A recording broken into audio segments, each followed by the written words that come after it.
Assalamu alaikum warahmatullahi wabarakatuh.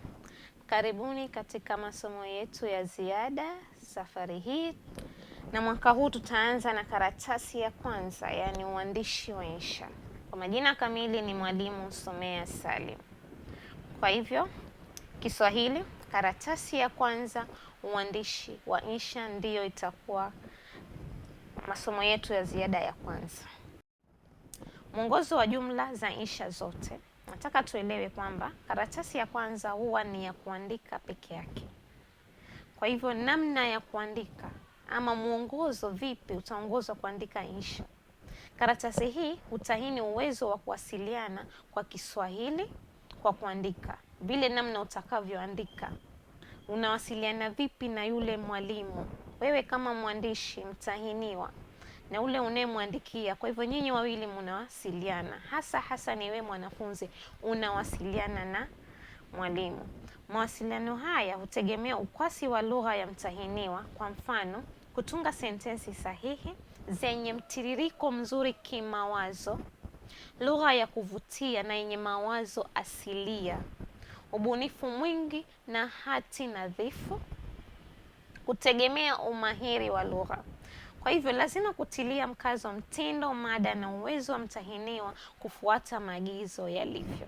Kwa hivyo mwanafunzi lazima aandike insha yake kimtiririko na mawazo iwe yanafuatana kwa kutiririka au kiwakati. Pia usisahau kuwa insha ni kubuni. Kwa hivyo vile namna unavyobuni insha yako inatakikana kwa ukwasi mkubwa ionekane kuwa ni kama ya kiasilia, yani insha yenyewe inakaa ni ya ukweli lakini si ya ukweli. Kwa hivyo uwe mbunifu zaidi. Maswali. Karatasi hii huwa na maswali 4 pekee. Kwa hivyo kabla sijaenda mbele, karatasi hii huwa ni alama 40 na mwanafunzi anafaa ajibu maswali 2. Kila swali alama 20. Kwa hivyo karatasi hii huwa na maswali 4 pekee. Swali la kwanza ni la lazima. Kwa hivyo kila mtahiniwa lazima ajibu swali la kwanza. Swali la pili, 3 na 4 ni ya kuchagua. Kwa hivyo unatakiwa ujibu maswali 2. La kwanza ni la lazima, kisha yale 3 yaliyobakia utachagua, utajibu swali la pili, la 3 au la 4. Insha ya kwanza huwa ni insha ya kiuamilifu. Insha ya aina hii ni insha zinazokusudiwa kutekeleza kazi maalum. Insha hii umhitaji mwanafunzi kuelewa miundo na taratibu zinazozingatiwa katika uandishi wake pamoja na kuelewa dhima ya kila moja yazo. Hivyo hii ni insha ambayo inafuata mtindo fulani. Kwa hivyo kila mwanafunzi lazima afuate yale mitindo. Yani muundo wake uwe uko vipi. Kwa hivyo kuna mfano wa insha hizi za kiuamilifu ni kama barua rasmi, hotuba, barua kwa mhariri, wasifu, ripoti, mahojiano na kadhalika. Hizi insha za kiuamilifu zina muundo fulani. Kama vile binadamu ana muundo wake. Uko na kichwa, uko na mwili, mikono, miguu. Hali kadhalika insha hizi huwa zina miundo.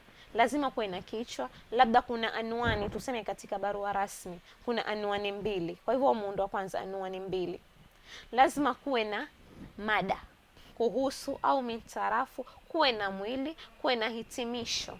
Kumalizia na maneno haya yameandikwa na nani wako mwaminifu. Kwa hivyo ndo namaanisha insha za kiuamilifu huwa zina miundo au mtindo fulani unaofuatia. Insha ya pili, kwa mara nyingi swali la pili huwa ni la mjadala, ila sio wakati wote. Swali la insha ya mjadala inamtaka mwanafunzi aweze kujadili pande zote mbili. Yani unajadili, kuna kuunga na kupinga. Kwa hivyo mwanafunzi anatakiwa kuunga au kupinga mada katika swali. Mwanafunzi akiwa na hoja nyingi za kuunga mada, basi itamlazimu kuanza na hoja hizo, kisha baadaye kumalizia na hoja za kupinga mada. Hivyo basi ni lazima kujadili pande zote mbili za mada, ila pande yenye hoja nyingi ndiyo mwanafunzi anatakiwa kutanguliza nayo. Kwa hivyo insha ya mjadala ni insha ambayo unapawa uhuru wa kujadili. Utaamua ile mada utajadili kwa kuunga au kwa kupinga. Ikiwa hoja zako nyingi ni za kuunga, unatakiwa kama mwanafunzi uanze na zile hoja za kuunga, kisha unamalizia na za kupinga. Kwa hivyo ni lazima mwanafunzi ajadili pande zote mbili, ya kuunga na kupinga. Kisha mwisho kabisa, katika aya ya mwisho, unaonyesha msimamo wako ni upi, kama umeamua kupinga au kuunga. Kwa hivyo ikiwa hoja ni nyingi ni za kupinga, mwanafunzi anatakiwa msimamo wake iwe ni wa kupinga. Ikiwa hoja ni nyingi za kuunga, msimamo wake katika aya ya mwisho ambao ni hitimisho iwe anaunga. Swali la 3 ni swali la insha ya methali. Mwanafunzi hupewa mfano wa methali kisha kuandika kisa au insha kuhusu methali aliyopewa. Hapa mwanafunzi anatakikana fahamu maana ya methali kabla kusimulia kisa. Sio lazima mwanafunzi kueleza maana ya methali. Tuzingatie, sio lazima mwanafunzi kueleza maana ya methali. Ni bora kuanza kisa chako moja kwa moja bila kueleza maana ya methali hiyo, ili usijifunge kimaana iwapo utakosea. Mfano wa insha methali: mchelea mwana hulia mwenyewe. Kwa hivyo si lazima ueleze maana methali. Ukieleza maana methali na ikiwa maana sio, umejifunga kabisa na umepotoka kimada. Kwa hivyo mwanafunzi ni bora zaidi aanze na kisa moja kwa moja bila kueleza maana ya methali. Na tuelewe kuwa insha methali mara nyingi huwa na pande mbili. Kama hapa, mchelea mwana kulia, hiyo ni upande wa kwanza, hulia mwenyewe ni upande wa pili. Kwa hivyo ukiandika kisa, lazima kisa kiwe na pande mbili. Swali la 4 ni insha ya mdokezo, yaani insha ambayo huanza au kumalizia kwa maneno. Mtahiniwa hupewa swali la kuanzia na kutakikana kumaliza insha, au hupewa maneno ya kumalizia na kutakikana kumaliza kwa maneno hayo. Mfano wa insha ni: andika insha itakayomalizia kwa maneno haya: nilisimama nikaangalia nyuma, machozi yakanitoka njia mbili mbili, nilipokumbuka wasia wa walimu, wazazi na wenzangu. Kwa hivyo hii ni insha ya kumalizia. Mwanafunzi ataanza na kisa chake, lakini ahakikishe kuwa amemalizia na maneno haya bila kuyaacha. Kwa hivyo karatasi hii iko na maswali 4. Tumesema ya kwanza ni insha ya kiuamilifu, mfano hotuba, ratiba, ripoti, barua kwa mhariri, barua ya rafiki, barua rasmi, memo na kadhalika. Ziko nyingi. Insha ya pili ni ya mjadala. Kwa hivyo mwanafunzi anajadili pande zote mbili, kuunga na kusounga. Kisha aya ya mwisho anaonyesha msimamo wake, kama ameunga mada au amepinga. Insha ya 3 tumesema ni insha ya methali. Mwanafunzi ni bora zaidi asieleze maana ya methali, aanze moja kwa moja na kisa. Kisha na insha ya 4 ni ya mdokezo, yaani unaweza kuanzia, wanakuonyesha maneno ya kuanzia au maneno ya kumalizia insha yako. Mpaka hapo natarajia tumeelewa. Karatasi ya kwanza iko na maswali 4. Mwanafunzi anatakikana kujibu maswali 2 pekee, na swali la kwanza ni la lazima na kuchagua moja kati ya yale 3 yalobakia. Sasa tusonge mbele. Andika kisa kitakachothibitisha methali ifuatayo: kikulacho kingoni mwako. Twende swali la 3. Hii ni insha ya methali.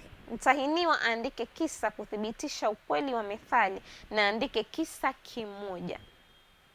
Kwa hivyo unaandika kisa kuthibitisha. Kwa hivyo uko ambapo uandike maana ni kisa, moja kwa moja nenda kwa kisa. Kisa hiki kishughulikie pande zote mbili za methali, pande ya kwanza na ya pili. Kikulacho kingoni mwako. Kikulacho ni upande wa kwanza, na upande wa pili kingoni mwako, yani kiko mwisho wako. Kwa hivyo si lazima andike maana ya methali. Si lazima. Tafadhali mwanafunzi usiandike maana methali. Nenda moja kwa moja uandike kisa chako. Hoja: mtahiniwa atunge kisa kinachoonyesha pande zote mbili, kujenga uhusiano na mtu hadi kuaminiana. na litokee jambo. Sasa tunaenda upande wa pili. Upande wa kwanza anajenga uhusiano, upande wa pili na litokee jambo la kusumbua, yaani aonyeshe kuwa mtu wa karibu ndiye aliyehusika. Hilo ni swali la 3. Swali la 4 ni insha ya kumalizia. Swali hili ni swali la mdokezo. Mtahiniwa aandike kisa kinachoana na mdokezo. Asipomaliza na mdokezo lakini awe ametaja maneno ya mdokezo, litakuwa ni kosa la kimtindo. Kwa hivyo lazima mtahiniwa aandike kisa kinachoana na mdokezo. Yale maneno yaliyotumika pale katika ile insha kumalizia iwe yanalingana na kile kisa. Asipomaliza na mdokezo lakini awe ametaja maneno ya mdokezo, litakuwa ni kosa la kimtindo. Kwa hivyo ule mdokezo lazima uonyeshe. Iwapo hatalenga mdokezo, atakuwa amepotoka, apate alama ngapi? 3. Uonyeshe ule mdokezo, zile alama pa. Mtahini abuni kisa kionyeshe ishara au dalili za jambo zuri. Kwa hivyo maswali katika karatasi hii ni mangapi? 4. Swali la kwanza la lazima ambao ni insha kiuamilifu. Swali la pili ni la mjadala, unaunga na kupinga na mwisho kuonyesha msimamo. Swali la 3 ni la methali, mwanafunzi usieleze maana methali, anza na kisa moja kwa moja. Na swali la 4 ni la mdokezo, mwanafunzi lazima aanze au amalizie insha yake kwa maneno aliyopewa. Natumai mpaka hapo nimeeleza na umeelewa. Hapo ndio mwisho wangu. Asanteni na kila laheri.